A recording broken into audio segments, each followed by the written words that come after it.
다 됐다. 월간 견적 뽑았는데 잠깐 일로 와봐. 아우 마스크 좀 벗자. 아, 나 너무 오랜만에 얼굴 상태가 안 좋은데 어떡하지? 저번 달이랑 크게 바뀐 건 없긴 한데 사실 CPU가 지금 조금 많이 대두화 이슈됐던 거. 논K 모델들 12400F라든지 이런 애들 네. 지금 램오버가 안 되잖아.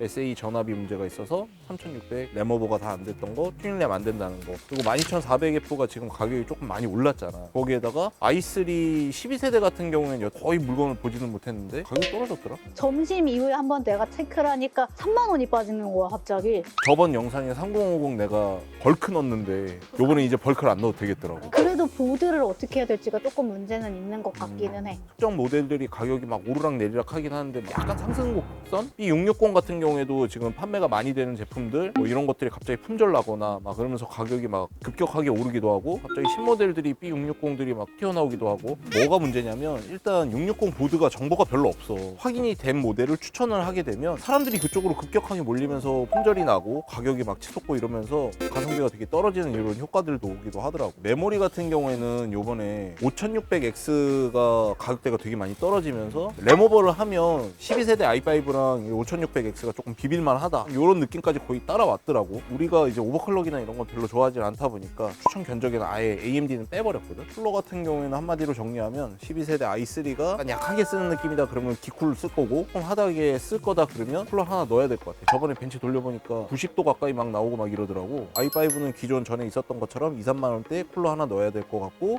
i7은 공랭 대장급이나 고급형 240은 조금 힘들 것 같아. 280 이상급으로 뭐 i9 같은 경우는 메이저 회사급. 정해져 있잖아 73. 문제는 i3 라인에 i5를 거를 붙이기는 쓸만한 애들이 있을까? 그러니까 i5에 쓰는 쿨러를 i3에다가 넣기에는 사실상 이게 가격이 좀 그런데라는 느낌이 들긴 하는데 내가 조금 찾아보니까 2만 원이 조금 안 되는 금액대로 물건들이 한두 개가 있긴 하더라고. 눈에 보이는 게. 근데 가격 갭차가 또 한 5천 원밖에 안 나. i5를 사용할 수 있는 그런 쿨러로 쓰는 것도 그만큼 성능이 올라가는 거니까 쿨러 금액만 따지고 보면 조금 비쌀 수도 있는데 총 금액에서 5천 원 사실상 큰 돈은 아니잖아. 1700 소켓이 지원되는지 먼저 좀 체크를 해봐야겠네. 소켓이 또 되게 골치 아픈 게 쿨러가 브라켓이 제대로 안 맞아가지고 우리가 신청하면 플러스 3,000원이 붙으면서 브라켓을 받게 되잖아. 이 또 가성비도 바뀐다고 생각하니까 되게 골치 아프더라고.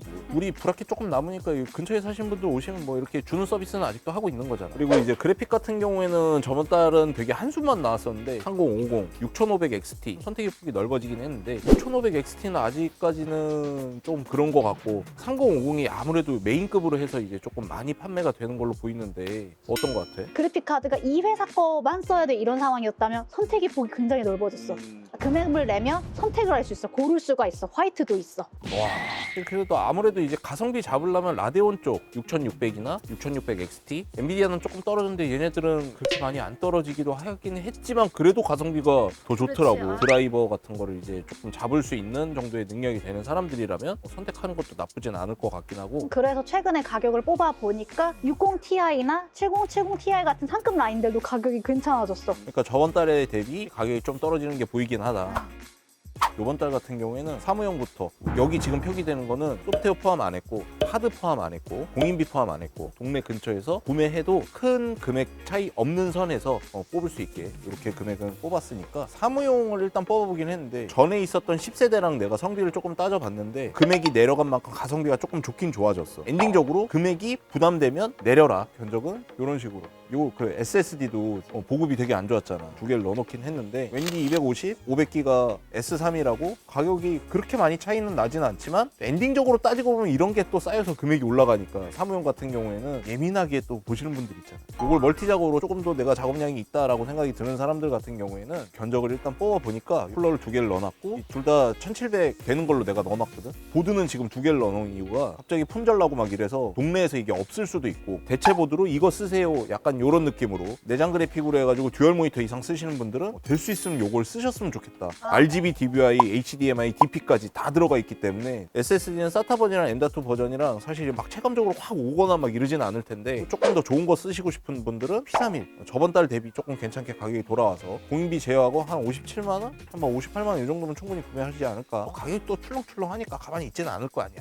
SSD NVMe로 쓰고 하면 이거 그냥 디자인용 써도 되겠는데? 그래서 요거를 포토일러 CAD 용으로 해서 기본 형태로 이걸 똑같이 잡았어 그냥. CAD가까지 하드하지만 않고 도면 보는 용. 요거보다 조금 더 하드하게 쓰실 분들은 요런 정도로. 여기에 들어간 컨셉은 뭐냐면 12400F가 가격대가 내가 좀 많이 올랐다 그랬잖아. 가성비가 12500이 훨씬 더 좋아졌어. 또 이 안에 들어가 있는 내장형 그래픽 카드가 1030 정도 급수의 내장 그래픽이 들어가 있다 보니까 포토일러 CAD 같은 경우에는 사실상 그래픽이 그렇게 큰 영향을 끼치지 않다 보니까 또 내장형 그래픽으로 중상급으로 해서 엔딩을 하는 게 맞을 것 같고, SSD는 병행 수입이 내가 봤을 때는 조금 더 가성비가 좋긴 한데 AS 기간이 1년이라는 단점이 있어서 P31 뽑으니까 한 70 중반대 가격 정도 나오더라고. 12400F에다가 1030 그래픽 카드를 넣는 것보다 차라리 이 정도만 하시면 그냥 주식 하시는 데는 충분한 거 아닌가? 그렇지. 그치. 자, 이제 게임용으로 들어갈 건데 3050이 나와서 110만 원대 끊을 수 있을 것 같더라고. 난 안 쓰니까. 이 조명 켜니까 여기가 좀 깎인 것 같다며. 보드가 아까는 G보드가 들어갔는데 B보드로 바뀐 이유가 어차피 내장 그래픽을 안 쓸 거기 때문에 B보드로 해서 조금 더 가격대를 내려봤고, 그래픽 카드는 사실 그냥 싼 거 투펜 아무거나 잡으면 될 것 같아. 단점이 HU기를 들어갔잖아.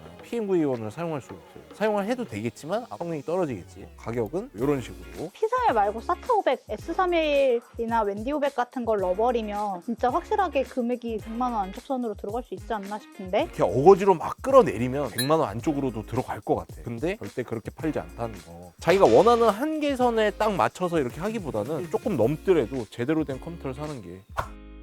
i5 쪽으로 넘어가면 좋아 보이는 그래픽 카드가 3060 Ti. FHD 쪽에서는 거의 대장급이라고 얘기할 수 있는, 역시 12500을 넣어버렸어. 그냥 가성비가 그래도 좋아. 왜냐면 F랑 얘랑 10,000원밖에 차이 안 나. 메인보드 같은 경우에는 DS3H가 자꾸 품절이 나고 가격대가 찔끔찔끔 올라가는 게 뭔가 마음에 안 들어. 내가 봤을 때는 RS, 이제 i3에서 없어졌던 KM981 SSD는 다시 나왔고, 금액대는 요 정도 나오고.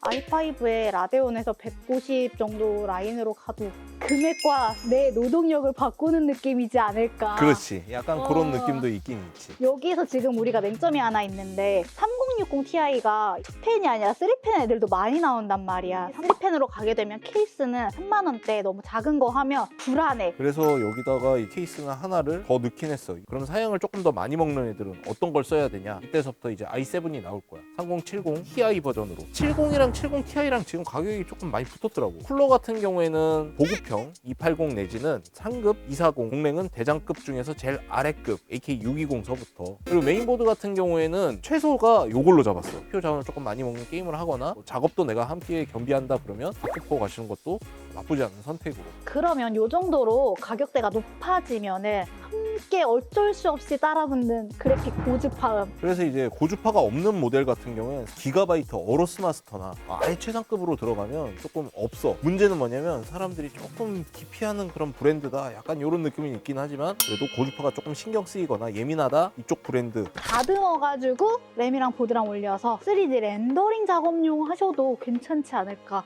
메인보드는 박격포나 어로스 마스터 정도 사용하고, 메모리는 32기가 바로 3D 작업용. 그리고 최근에 i9 견적이 너무 많이 들었어. 이번 주만 해도 내가 꽤 많이 i9 견적을 뽑았거든? 여기에서 사실 딱히 크게 많이 바뀌는 건 없는데 비보드 쓰는 게 안 되는 건 아니야. 작업용으로 돌리는 거다 보니까 안정적으로 그냥 Z보드를 써서 들어가는 게, 파워도 한 단계 정도 올리는 게 좋을 것 같더라고.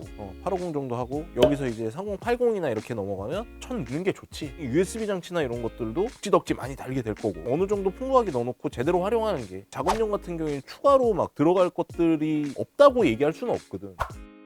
일단 영상 편집용 가성비 라인을 잡은 거는 아까도 얘기했던 12500, 130만 원대 정도 나오는데 아까 거랑 크게 바뀌지 않아. 여기에다가 인텔 내장형으로 퀵싱크 기능을 하면 프리뷰 볼 때 조금 더 빠르게, 무조건 집어넣겠다는 얘기가 아니라 가격이 조금 많이 벌어지거나 이러면 당연히 잘라내겠지. 이 정도로 해가지고 이제 4K 편집도 충분히 뽑을 수 있는 수준이니까. 프리미어 말고도 제대로 하신다 하는 분들은 애프터 이펙트를 기본적으로 같이 병행해서 쓰는데 조금 애매하지 않을까? 지금 나오는 이 견적을 가격을 다음에 사겠다가 아니라 밀어서 사는 거야 그냥. 차라리 살 거면 차라리 올려서 그냥 이걸 쓰는 게 훨씬 더 편하지 않나. 현재로서 봤을 때는 이 정도 금액 차이면은 내장 없는 거 쓰는 게 나아. 퀵싱크를 잘 쓰기 힘든 사람들은 차라리 F를 그냥 아예 가는 게, 작업량이 많으신 분들은 좀 더 높게 이렇게 잡는 게 좋지 않을까 이렇게 생각을 하지. 편집 안에서도 렌더 양이 많아지고 4K가 들어간다 하면은 파워 다 같이 한 방씩 올라가고. 그리고 지금 사실 따지고 보면 3060 제품 자체가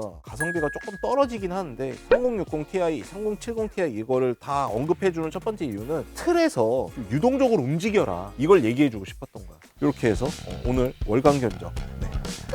우린 밥 먹고 올게. 양아치야?